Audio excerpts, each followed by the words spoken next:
to another episode of An Angel and Her Unicorn comic book reviews. I'm Alan the Unicorn, and with me today is... Kelly the Dragon. Hi. We will be spoiling the books for the week.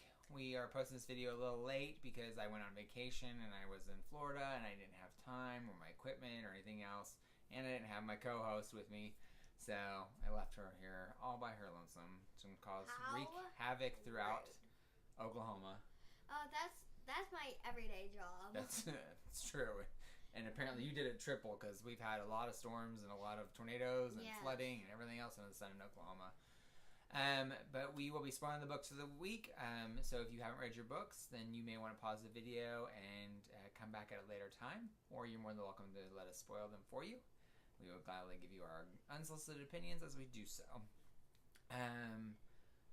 Also, we want to say we hope everybody is being safe because of all the flooding. A lot of people have lost their homes. Yes.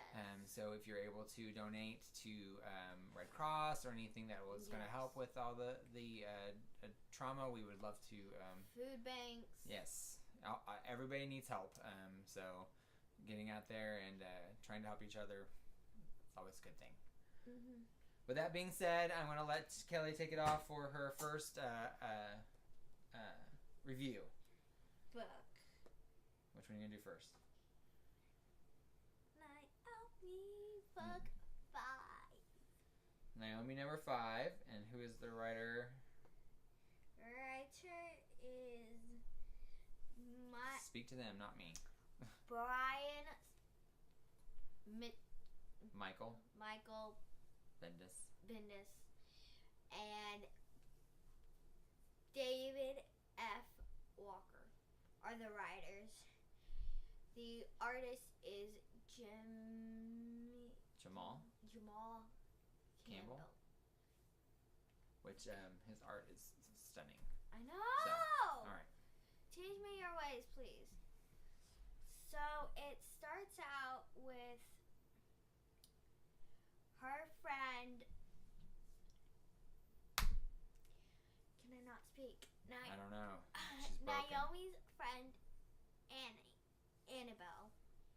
That she says that she needs to speak to Annabelle about something important. They talk about her father and what's going on, like how Dean's an alien and how her dad's an alien. Everybody's an alien. Mm-hmm. They continue this for a long time, and then Naomi shows her powers. Shows her what her secret is. Secret. Because now she knows. And she said, yeah, I'm doing more than that. Yeah, and she turns into this really cool costume with these giant shoulder pads. And she looks good. Yeah, she's like a black and gold armor. And yeah, she looks really neat. Black with all this and light. gold is so good. And she's like, whoa, how'd you do that? Then she explains what happened. She explains about getting the box, and then it talks about her parents. And then she gets a message in her mind, and it's a recording of her mom. And her friend apparently sent her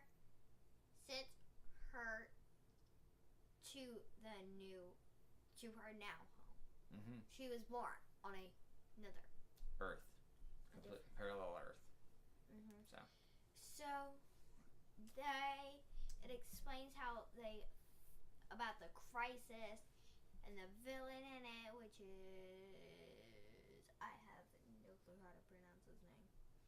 Yeah, it's like Zimbardo. Sorry if we mispronounce your name, whatever your name is. And she explains how her friend, it was all her idea to send you there. For basically the whole entire book. Mm-hmm. Yep, it's about, so basically the mom and dad there was some kind of alien infection, and certain people got superpowers from it. There's only a few of them, and one of them was this bad guy that's kind of this big, and he kind of created a war against the other heroes. He was on death row. Yeah. Yes, he was on death row, and he got powers. But he's... Out of every person, you pick the evil one? Like... if it's an infection, he doesn't get to pick whoever it wants. It just does whoever it wants. And then her parents, they're kind of the heroes. So they kind of become like gods in a sense to this world. Yes. And so it's the bad guy kind of versus her parents, and the parents' friend who got powers of like strategy and intelligence. Yes. She wants to send Naomi away, and so obviously before this guy finds them, so she ends up being, she senses her mother, and when she absorbed the box, she kind of got this like sense of how to do these powers, and so she's kind of. But then after the recording's done, she's like dizzy and everything, and then her powers automatically turn on in front of her adopted parents. Mm-hmm. And it cuts back to Annabelle and Naomi, and Annabelle asks Naomi, how'd you get here? Did you fly? She's like, I can fly? She's so confused. And then the Zumbodo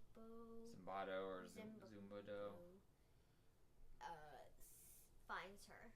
Yes. Hopefully, in the next book, it's going to explain what happens. So. If, like, she wins. Are you excited about the reveal of what she is now? She's like the child of gods from a different Earth. Mm-hmm. So that's kind of neat. I thought it was a really neat reveal. I thought it was I like her outfit. I love the art. The only thing I didn't like about this book was the actual writing. I didn't like that they just kind of brain dumped everything, because it's just like, we revealed her, now here's everything, and so they told her everything about her history, and then so I wish they would have kind of like waited and dulled that out a little bit more.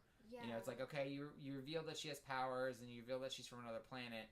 I wish they could have sent her to the other planet and had her discover who her parents were, or something to that effect. But like, I didn't like the brain dump. Like, it was just like, okay, now we're done. We went 5 issues, and now we're gonna take and just dump everything on it, and then that's gonna be the end of that.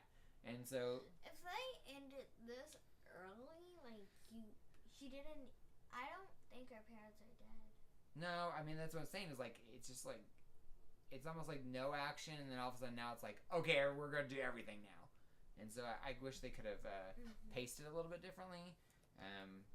So it was interesting, but it was I still liked it. But the art is like, the splash pages are just amazing. Like, it's just so stunning and beautiful, and I mean, like, so the colors are just amazing, and the choice of lighting, and I mean, they are doing, like, the art on this book is stunning. So I really like that, but I do wish that the pacing was a little bit different, because there was a few issues, especially the first two, that I was just kind of bored with, and then these next few have been okay, and so now I just wish it would have, like, I wish it would find a decent pacing instead of being like nothing and then everything. And then it could go back to nothing. Yeah, that's true. Oh. So hopefully they'll start explaining things a little bit differently. So, all right. What do you rate the book? I would give it probably. I enjoyed it. I like the reveal, but I would probably say 3 out of 5 unicorn horns. Maybe 3.5. I would probably give it a 5 out of 5. 5 out of 5. But you really like this book. I think you've reviewed every single one of them. That's always a good thing. I'm going to do, Gryffen, Galaxy's Most Wanted, by SBI Press, and it's number 2. Ben Kahn and Bruno Hidaglio. Sorry if we butcher your name. We do apologize. Still, Just put it's not our problem. a pronunciation next to it. I know, but you're beating a dead horse. We say it all the time. It's not going to happen. I know. I do apologize, though. So, in this book, this is number 2. I haven't read number 1. I kind of just saw this by chance, looking through some of the new releases from my digital app.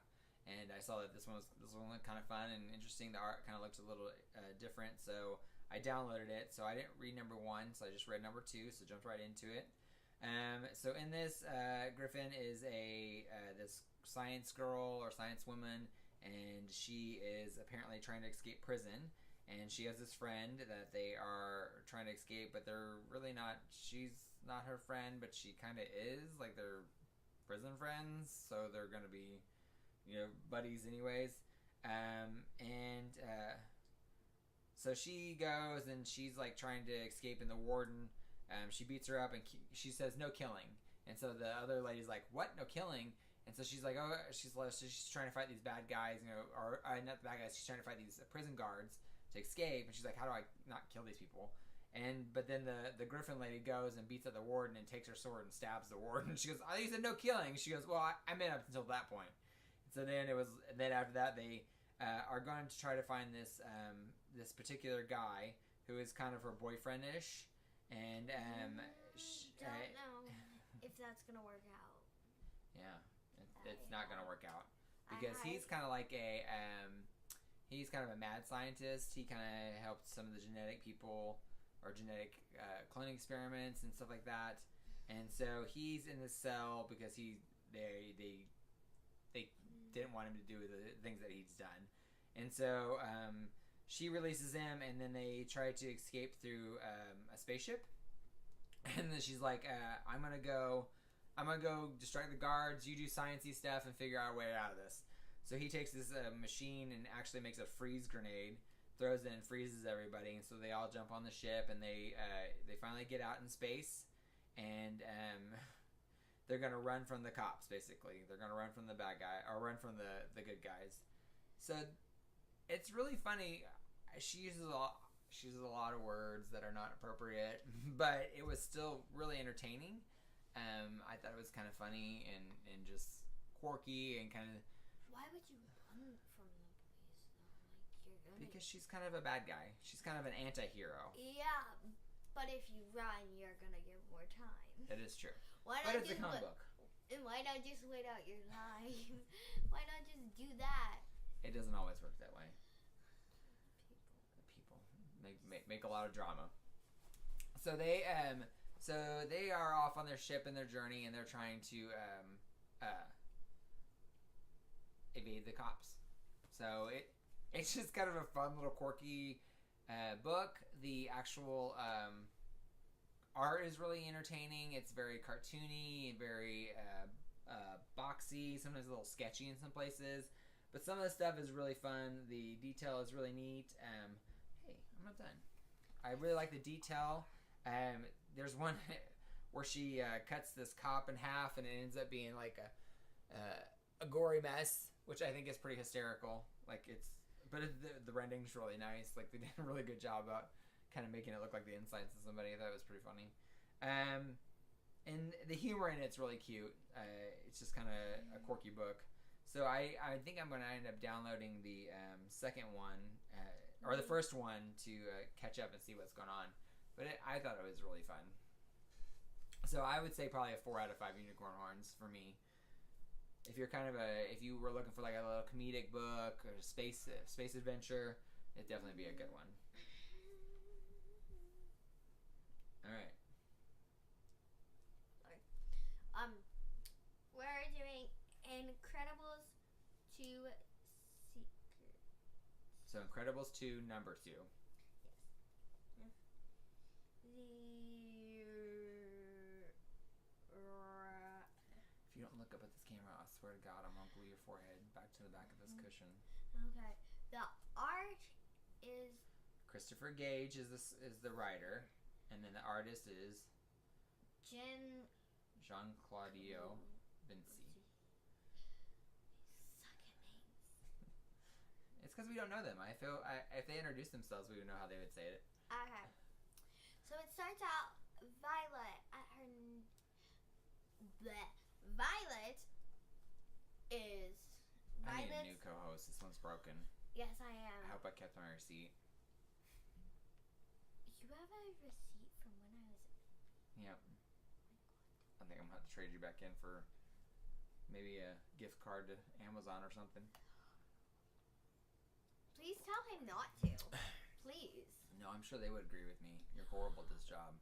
Violet is at her new friend's house, Rose's house, and her dad is apparently Bullbox. Her dad's a bad guy. Named Bullbox.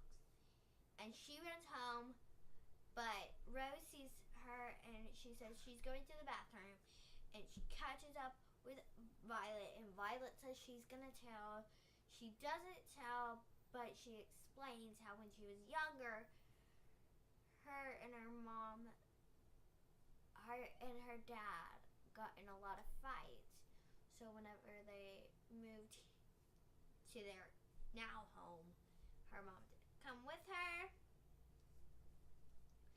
and she says she's not gonna tell. Because Rose is like, please don't tell, because I can change him. I'm gonna get him to not do bad things. And then give me a chance. And then they're getting ready for Violet to play. I'm broken, okay? The worst ghost ever. Stop. Your mom's gonna start. We're gonna get your mom in here. No. So they rip off her dress, and Mr. Freeze, their friend, they have to go find Bullbox. Apparently, Mr. Incredible found out where he was gonna rob next, and they find him, and then they battle. But as they're battling, they're kind of getting a little confused. Like when they throw a punch, it kind of like they miss it because they're not quite. Mm-hmm. There's something wrong with them. They can't complete. Yeah, they can't concentrate very well. And Violet's there, and she sees Rose using her sonic powers. Not a good friend move. Not a good friend move. Horrible friend move. You're gonna lose your friend. Yep. And she tells her to stop, and then she gets mad at him, and she's like, I'll change him. And then she's like, you can go to jail too. And she's like, I'll change him. And then they go into her protective bubble, and then they beat him up. Yep. And then she uses her sonic powers again. Yep. All of a sudden she gets really upset that he's being hurt, so she uses her sonic powers to kind of stop everybody and blast everybody back. Yeah. And then she tries to...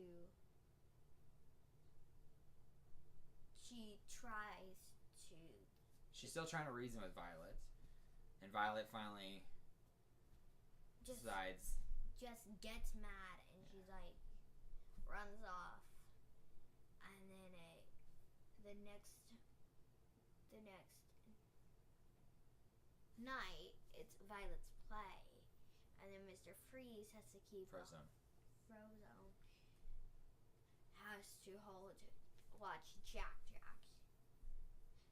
And he's got his hands in ice while Jack's on fire. Yeah. And they donate some money, and then Dad said it's bad luck to see the performer before the show. That's a wedding. Yep. Nice try. She's not getting married. Doubt she has a boyfriend even. So then she comes clean with everybody and tells everybody everything, and then Bullbox comes in, and Rose is in a costume too, but she's the bad guy. Like, they're all bad guys now. I have one thing to say. Can't Violet just turn invisible and just slap him across the face? No, you can't just slap people across the face. Bow. If I was invincible, I would be doing that all day long. Just people I hate, bam. Spam, right? Bam. Thank you, ma'am. All right, I'm gonna do. Let's do. Nap time? No. Dang it. Let's do LumberJanes. We can nap time after this. LumberJanes number 62. It is written by Shannon Waters and Kat Leah, and illustrated by Anne-Marie Rogers. So this is like number 60 something. 63 is what I said, right? 63? 62. Wow. So obviously this book has been going on for a long period of time. I love LumberJanes. I've been trying to get her to read it for a long time, and she just will not. She fights me on it every single time.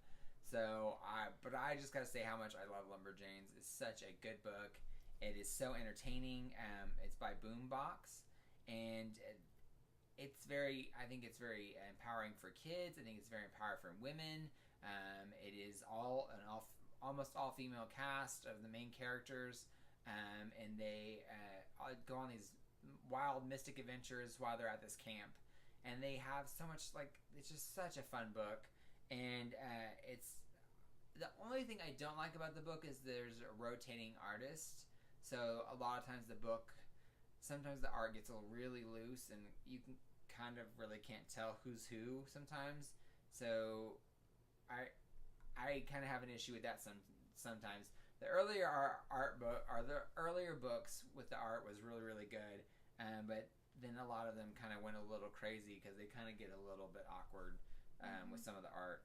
But in this particular issue, they are trying to find their friend. One of their friends is trapped in a portal that they have talked about that has happened in several issues ago, and it leads to like this dinosaur world, or this world that has all these different ancient artifacts and has dinosaurs in it. But she ended up getting trapped in there. I didn't get to read up to this issue yet, so I'm not for sure how she got trapped in there, but she is, and so they're trying to find a way to get to the portal to find her. So in this book, there's a character, the bear woman, and her name is Nellie, and she is actually like an old camper. They talked about that several issues ago. But she is able to find portals. She has these glasses, and she also has a spyglass or a telescope that can find portals. So they go to her cabin, and they find out that she's not there. So they kind of break in, and they're trying to find either the glasses or the telescope in order to be able to find the portal. So they find the telescope, and they go all around camp trying to find a portal, and they can't find anything. Well, then they end up being led to somebody comes running up and is like, "There's a dinosaur." So they go running off, and it ends up being this turkey that somebody caught, and she's like, "Well, it looked like a dinosaur to me." So they end up gonna, they're kind of animals. I know, right? Turkey does not look like a dinosaur at all. Not even remotely. Very tiny. So they end up. One of the other girl campers is talking about there's some other phenomena that you may want to check out. So they go to the forest, and they find out, and it's all ice and snow. And they use the spyglass, and she sees the portal, but it's way up high.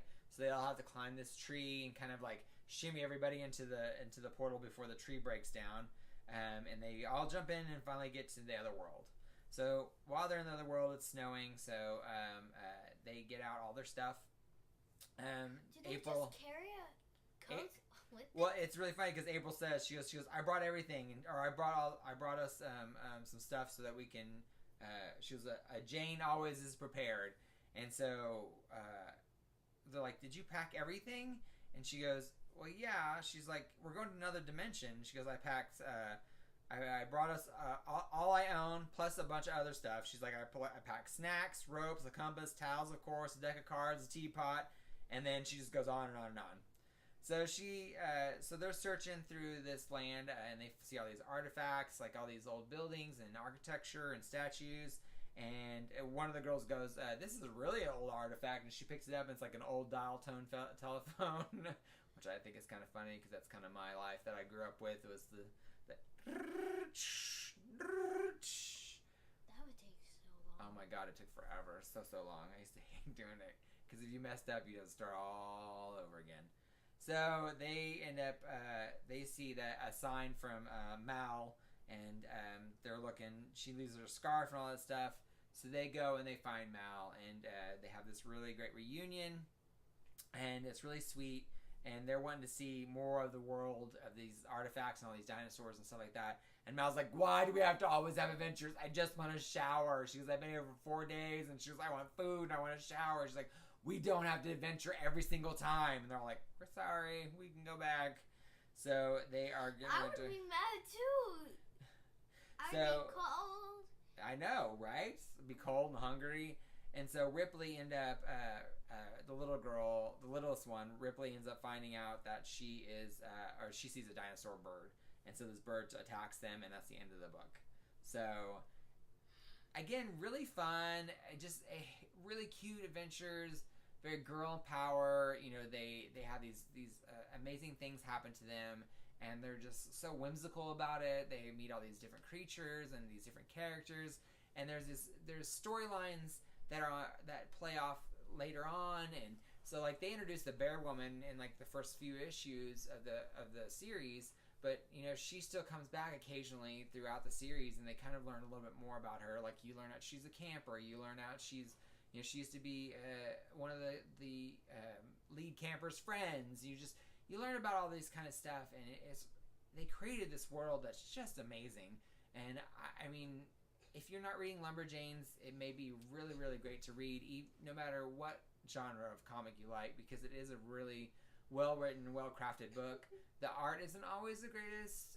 Like I said, it's not my thing. Sometimes it's a little bit too much, but I really like the overall premise. So I really like the book, so I give it a 5 out of 5 unicorn horns. And I would definitely recommend it for a young reader, or even just somebody that's really big into some fun storylines. What did you do? I broke it. You did. What are you doing? I broke it. Okay. Stop messing with it. I'm messing with stuff. What are you doing? What book are you doing? Teen Titans. Okay. There. Teen Titans Go! Book 30. Book 30. You're welcome. Where's the author? It'll probably be at the back. Oh my gosh. Wait. Where?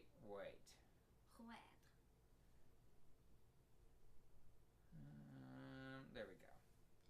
Writer is... Where does it say? What does it say? This one? Yes. And then these. That's the artist. So this one is Adam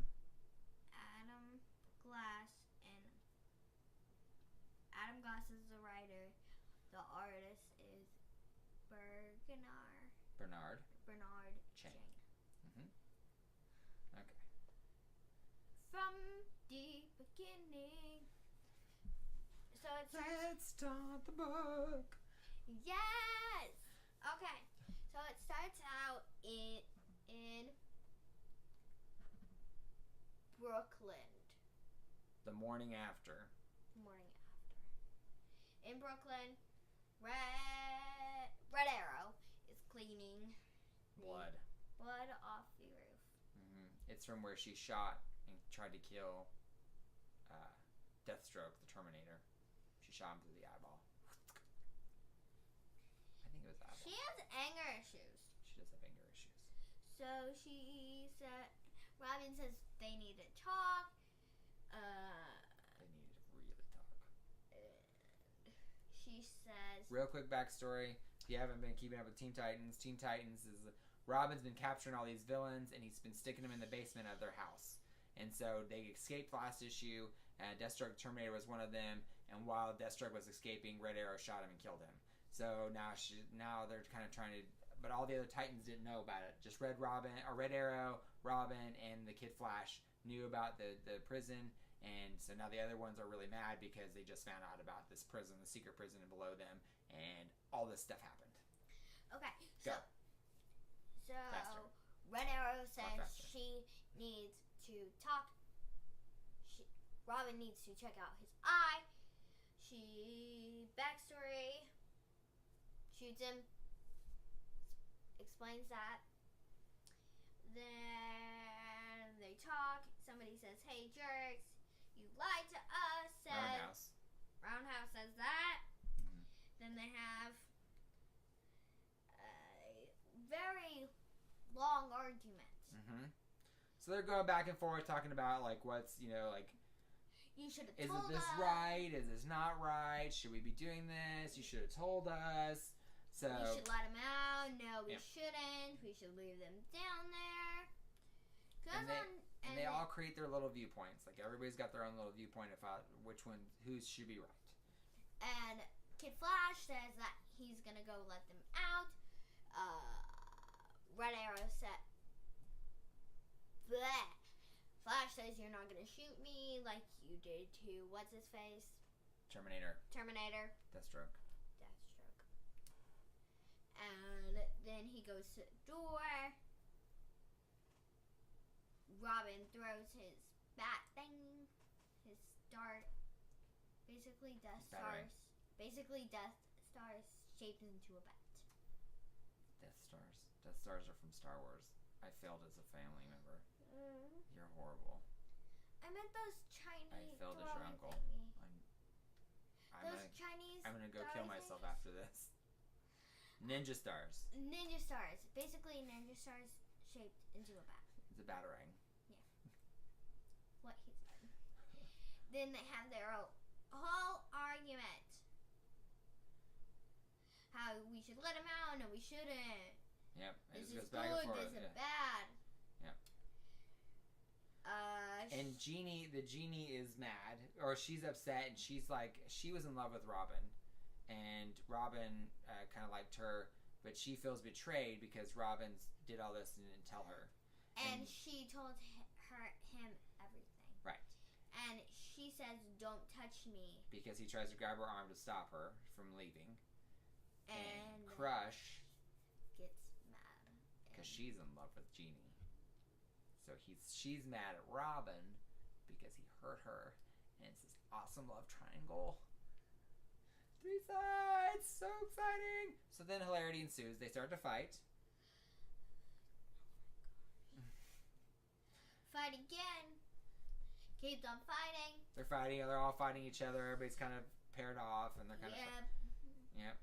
Boom! They hear a boom, and then Crush's dad grabs her by the neck. Yep. And he says, "Daddy's home." So Crush, who is Lobo's daughter, supposedly, we haven't quite confirmed all that. I think that's what they're going to be doing in the next issue. Is probably like talking about if she is really his daughter or not, and so they've kind of like talked about that, and so I think that's going to be a fun little issue. That's going to be interesting. Yeah. So, all right. So I'm interested to see what you thought about this because this is the first time you've read the Teen Titans.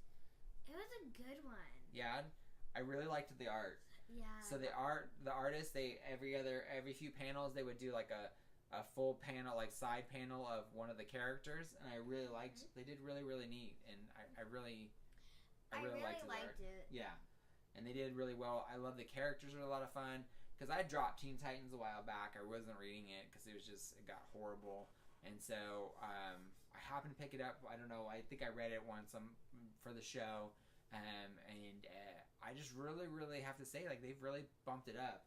I really like all the cast. The characters are a lot of fun. I actually really liked it for my first time reading Teen Titans. Yeah. I always liked Teen Titans Go. I've seen a few episodes of Teen Titans, the original. It wasn't that bad. Yeah. It's definitely different. I like, and the characters are really fun. Like, I like Crush. She's kind of fun. I mean, she's fun. I like. So I've read for a few issues, and a couple of issues ago, she got her chain, like her sentient chain that she kind of wields, and so that was kind of fun. I like Red Arrow and Genie, and so like Genie's pretty. Yeah. Wait, I think I've read Teen Titans before. I've tried to get you to read it a couple times, and you didn't do it. Yeah, I think I did. I swear I've done, because I remember Genie from another book. Yet. No, you haven't. So anyway, so what would you rate it? I would say 4 out of 5. I've actually really enjoyed this book. I would say, because I have haven't read a lot of the books. Honest answer. It's kind of confusing a bit. I can understand. I was like, what is going on here? What are you talking about and everything? I would say it's a good book. Just I kind of wish I would at least have read a few other books. What would you rate it? I would rate it a 4 out of 5. Does it make you want to read the other issues, the back issues, to kind of catch up, or no?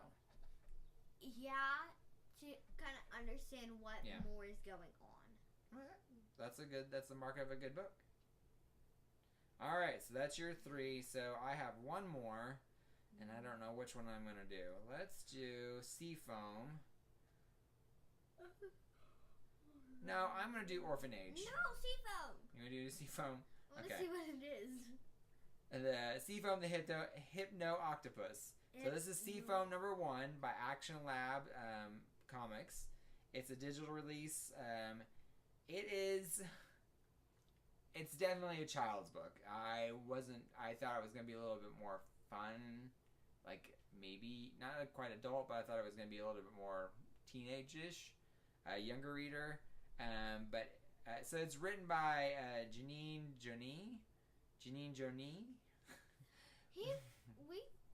And it's also illustrated by the same person. So they have, it is about this girl that meets this magical narwhal, or... Narwhal, yeah. Narwhal swimming in the ocean. So, they kind of have like this little precursor,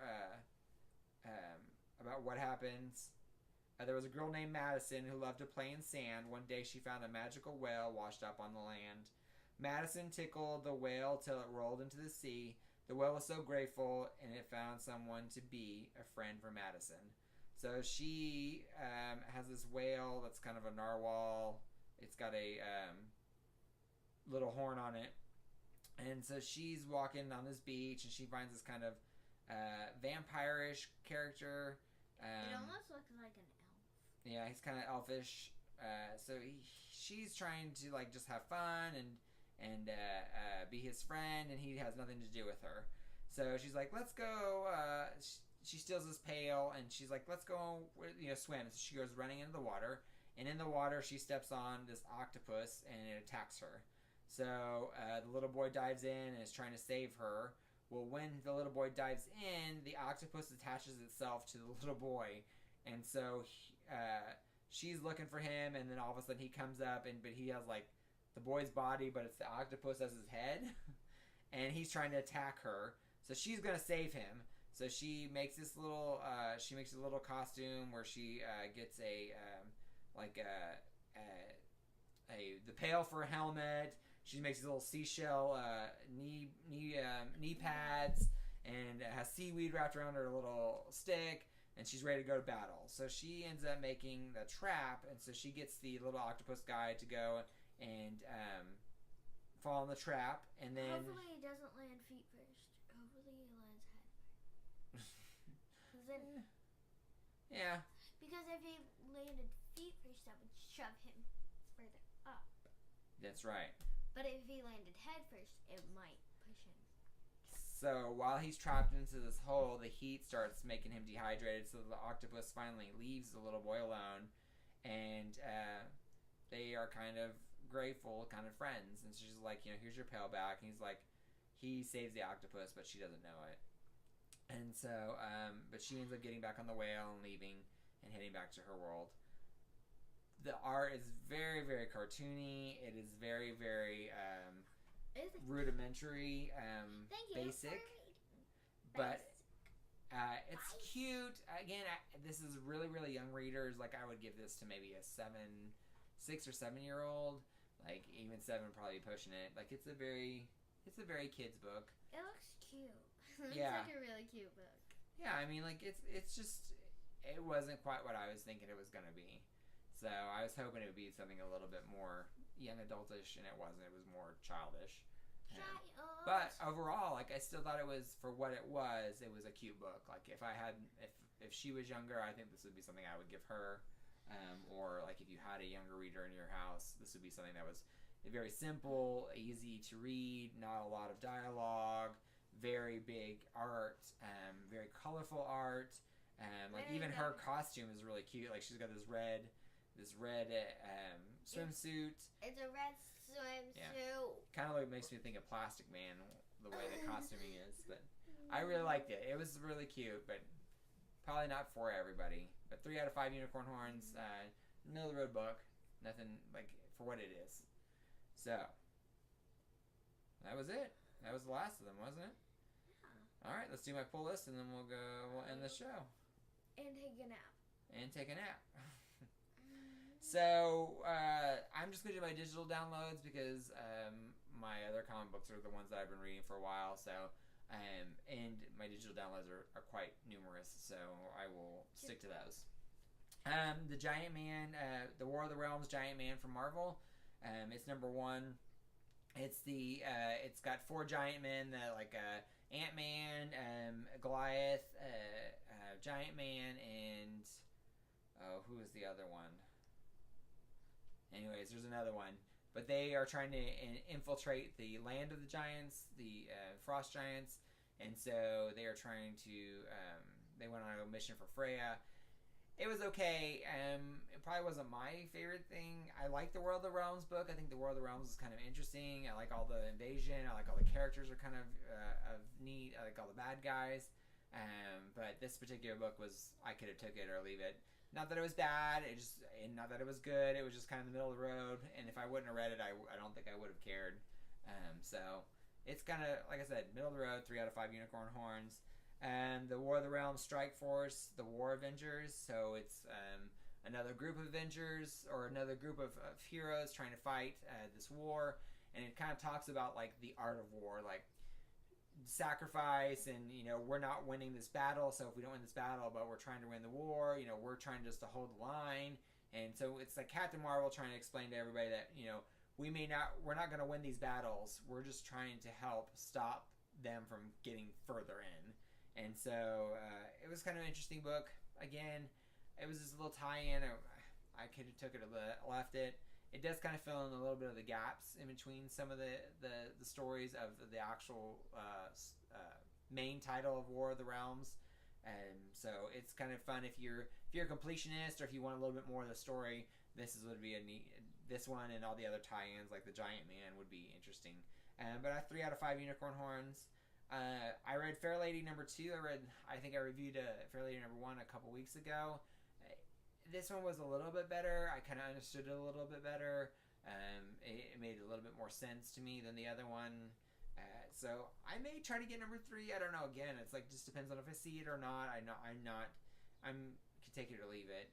The art's really fun, are really neat. I like it. It's very pretty, and the premise is kind of neat. But I still feel like I'm missing what's going on. Like I don't quite understand how things are doing it. I'm not doing all of them. Shh. So it would be, I would say 3 out of 5 unicorn horns. Orphanage. I reviewed number 1 a couple weeks ago. This one's really good still. It's like reminds me of the original few issues of Walking Dead, how they were really good. I really like the art in this. It's very stylistic and cartoony, and it has a look to it that's really, really neat. But the main characters come across this place where they're trying to get supplies, and they end up finding out that they're going to rob them, and so but they get out of it, and they continue on their journey. I really like, I don't know, I just like the characters. I like the art, and the premise is really, really interesting. So I'm curious to see where else this is going to go. So I give that one probably a 4 out of 5, or even a 5 out of 5. I'd say 4.5 out of 5. Let's do that. Middle of the road. But I really like I really liked it. It's a really good one. Calamity Kate. I've kept up with these for a couple times. This is number 3. Gives more of her backstory. I think it's going to end with the next issue. From what it seems like it's only got a couple more issues to it. So I'm not for sure what's going to happen, but I wish it would continue because I really want more of it because it is really entertaining. I really want her to get all these bad guys, but it explains kind of how she got to where she's at now. And so 4 out of 5 unicorn horns. I enjoy the art, and the story is really fun. Warriors of Tomorrow. I don't know. That was like a weird He-Man knockoff thing. It was it was uncomfortable and awkward. The art was okay, and it seemed like it would be okay, good on like parts of it, but then like the other part, like their head would be really rendered well, and then their body would look really awkward. It just was not.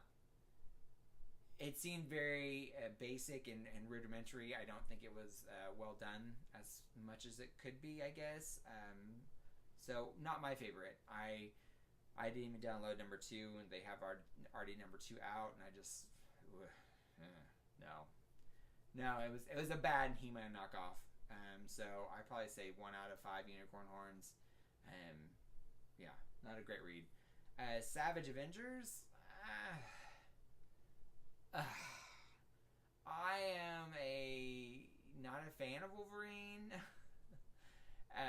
For reasons of just too mainstream. He's too built up. It's just I think he does too much stuff, and so I'm not a huge fan of him.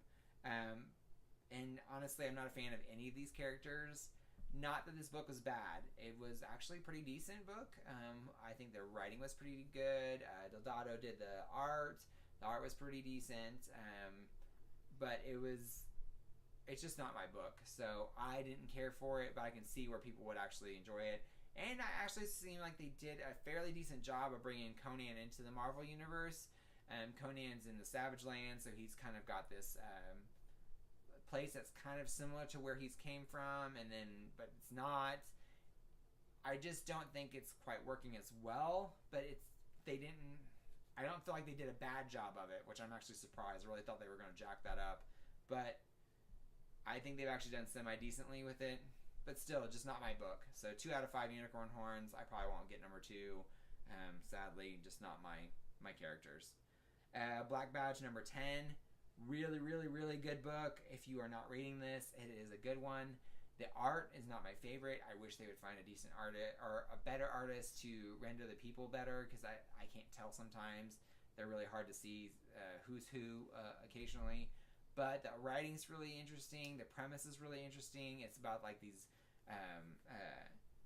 Boy Scouts that are kind of black ops Boy Scouts. They tend to do unpleasant things to destabilize governments or do whatever they need. But in this book, they're finding out that they've been betrayed by the organization that they thought they were helping. They thought they were helping people, but it ends up being a little bit obviously the clandestine thing is not working out for this group. So they are going to formulate a plan to get back to where they're supposed to be, or actually help people like they're supposed to. But first, they have to take down this black ops group that they're in, and I think they're going to go further with it. So, really, really good book. If you're not reading it, I highly recommend it. 5 out of 5 unicorn horns. Teragoid, issue number 1. It is, I think it's a West African comic book or a different company that's not in the States, but I'm not for sure. But from what I kind of gathered from it, it is not my thing. Unfortunately, I found the writing really horrible. The art was just okay. The flow of the book was not as well done as I think some other books that I read. For an independent book, I think it feels very amateurish, and I think that's what it kind of is. It's just an amateur book. But I mean, it may be your thing. It's about aliens, and they're insect aliens, but this guy gets taken, and he ends up escaping because he gets connected to this hive mind and saves himself. But it's not, I don't know, it's not that well done for me, personally. So I'd say 1 out of 5 unicorn horns again. And let's see, last one is going to be Arrow, a Robin Hood Outlaw. This is issue number 4. Again, like I love Zenescope stuff. I've recently been brought onto it by some of my friends. They have talked about it over the years, and I finally gave in and started reading a few of them. I really liked Robin Hood. It's a really fun book. The art's really decent in this series. The characters are really fun. This particular book, this particular issue, I kind of had a little bit of problems with because they did they kept doing like a flashback, flash forward, flashback, forward, and I don't think it worked as well as I would have liked it. It didn't flow as well. They were trying to introduce some of the characters, and I think it would have been better if they would have maybe spliced it differently so that it flowed a little bit differently. But it's still not a bad read. Even with the issue that I have with it, I still think it's a good book. I'm really excited to see what they're going to bring up and see what's going to happen. So, but I give it probably 4 out of 5 unicorn horns. I'm really excited to see the next issue and see what's going to happen. Mm-hmm. So, that was plenty, huh? A lot of reading. Yes. Yes, always a lot of reading. I always have so many books that I read. It's crazy. She only read one book all by herself. The last 2, she had Mom read to her. Yeah, that sounds about right. I think I'm going to have your mom start reviewing these books. Stop. No, you're going to be kicked off. You can't do your homework. Do you know how... So she may be gone by next one. I think we should start voting. Do you know how long Naomi... Oh, by the way, did you know we got 30 subscribers? Yay! We broke 29! Woo! Thank you so much. We appreciate it, whoever your 30th one was. Speaking of, we would love for you to like, share, and subscribe, and... turn your bell notifications on so you get notified when we post a new video. Well, us as a conglomerate. Us as the unicorn family. We would love to spread the word, have a conversation. We would love to have more and more people. Again, these are just my opinions, but I would love to spread the joy of good books to other people. And, you know, if there's books out there that I don't know about, I would love to hear about them. Or if there's books that you think that would be great to read for different ages or different hosts that I have, and we would love to hear about them. So if you could spread the word, we would love to have more people and more conversation. Yes. And if there's books that you think that we would be interested in, please let us know in the comments below. Eventually, I will have the descriptions of each time of each book in the description below at some point. It may take me a while because I have been lazy. And busy. We're going to go with busy. I like that. That sounds way better than lazy. But until then, we will be posting 3 shows this week. So Monday, there will be 3 shows for you to watch. We will have this video. We will have another video for the current week. And then I also have my book club that we do every month. So we are doing book club next month or tomorrow, and we did the Battle Boy, which by Paul Pope. So Battling Boy, and we will be reviewing this book and talking about it tomorrow. And so I'll post that video when we get it done. So if you are not part of our book club or you don't watch our book club videos, what we do each month is we pick a book. I have a panel of several of my friends, and we all pick a book that we think the other ones haven't read before or that we would enjoy, and we kind of try to read new things. So this will be the one that we're talking about next week or tomorrow, and then but until then, we thank you for your subscription, and we hope you have a great pull list. Bye.